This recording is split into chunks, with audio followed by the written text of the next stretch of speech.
What's going on, guys? It's your boy Sam Paddy Projects, and we are going to be learning in today's video how to remove a splitter kit with a tyre wall. Wait, so yeah, I crashed my car. Let's have a look at what we need to do to fix it. So if you can't tell, I've been having a lot of bad luck recently and I snapped my wheel lock and key off. But just to make things even worse, my brake pads decided they were going to be finished on the way home from the track and dented my fender within an inch of its life. Can't forget my incredibly damaged bumper. So obviously I bought this car for this specific purpose. I knew at some point I was going to crash it. I was going to run out of talent. I was going to hit a wall or something. I'm just glad it hasn't completely written off the car. It doesn't appear to be anything structural, just cosmetic. Because when I took that corner, I was turning right. Oh, okay, cool. Little bit of understeer, no problem. Let's correct that up.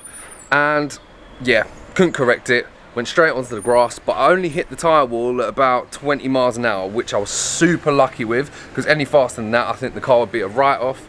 But enough of my waffling. Let's jump in. Let's start taking parts off my old Civic and converting the parts over to the new Civic. Let's go. So where I've had this off before, it was nice and easy. Arch lining clips off, a couple of Phillips on either side of the bumper, and that came straight off. Then it was time to take off the wing. There was a little trim piece which I got off with a flathead, and then I had to get down into the arch to get this 10mm bolt. Bit of a hassle to get to, but a wobble socket done it. Then I had to take off this trim piece, which I snapped pretty badly, but I'll show you how to do it properly later in the video. And with the two 10mm bolts taken off up top, there was only one to do at the bottom and one at the headlight. And with that now off, after a quick hose down, it's time to start working on the tyre bar. So let's get this wing off. Pretty much the same process, just this time we removed the trim piece towards the wing mirror. And there we go, came off without snapping.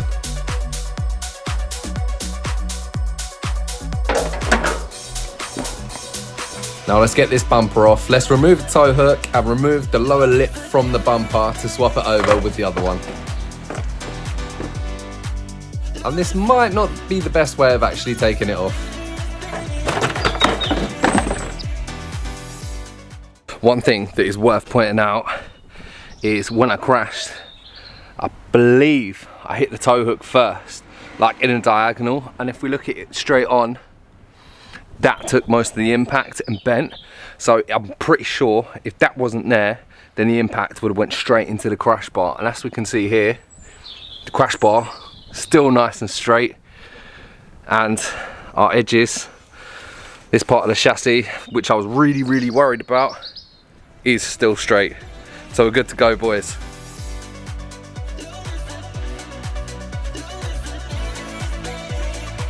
So let's get these fog lights out. Little 12mm bolt on there, came straight out, and the tinted film actually protected it. So it's trying to take off the lower lip, and that's just a load of clips and one Phillips head behind the number plate. And this time, I took it off in a different way. Well done to me. So let's get the new one straight on.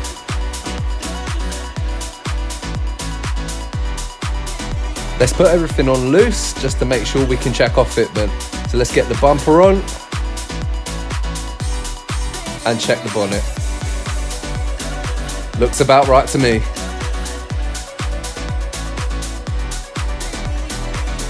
And while we're here, let's swap over the cap for a colour match.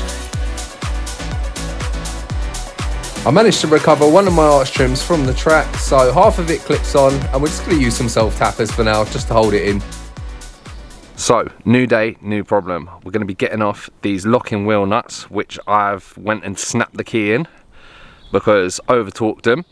But how we're going to get them off is we've got this 12-sided socket, 21mm, so that would just about fit over it.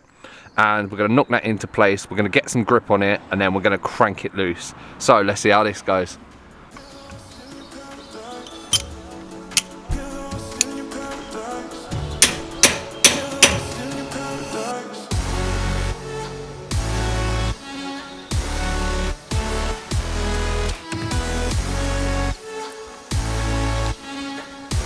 And with that off, let's get the car up in the air on an axle stand so we can replace this brake pad.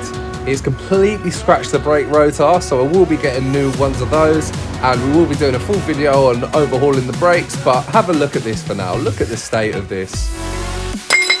Not good. So let's quickly chuck a new one in and put the arch lining in, which I also recovered from the track.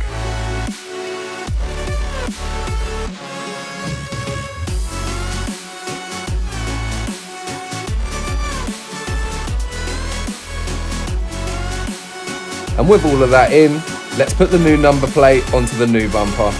Check out a previous video on how to install the splitter. So, we've revitalised the car. It's looking the part, splitters are back on, we've changed the brake pads, although that scored disc isn't going to be MOT worthy, and speaking of MOTs, it is now due for its MOTs, therefore I can't drive it. And there is something else that won't allow this car to pass an MOT at the moment.